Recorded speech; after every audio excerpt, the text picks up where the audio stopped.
嵌入式冰箱的坑，只要中招又不能说换就换，少则忍受3、5年，多则忍受10几年。别人家的叫嵌入式，而你家的只能叫放入式。所以选嵌入式冰箱一定要记住以下几点：首先，先买冰箱再定制柜体，这样才能做到精准贴合。再来，一定问清楚是不是零嵌冰箱。普通嵌入式冰箱两侧需要预留散热缝，非常难看，而零嵌冰箱可以和柜体紧紧贴合。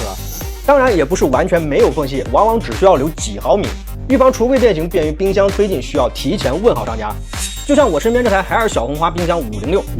它是底部前置散热，两侧无需预留散热缝隙，比同容积的普通冰箱占地节省了28%。门上配备了双轴变轨铰链，紧贴柜体也不影响开门角度，开门90度就可以实现抽屉自由抽拉，不会剐蹭到门体，这样就能实现与柜子融为一体，并且月莹白色的钣金面板不留指纹，易清洁，整体颜值可以说是非常哇塞了。冰箱贴想怎么贴就怎么贴。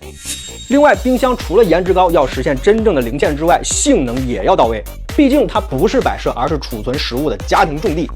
海尔小红花冰箱506在满足大容量的同时，采用了全空间保鲜科技。上层冷藏区采用的是足氧干湿分储，湿区放鲜果、蔬菜锁水保鲜，干区存储真品干货，不发烧没变。我们现在将各分区放入对应的食材，来看看1周后的情况。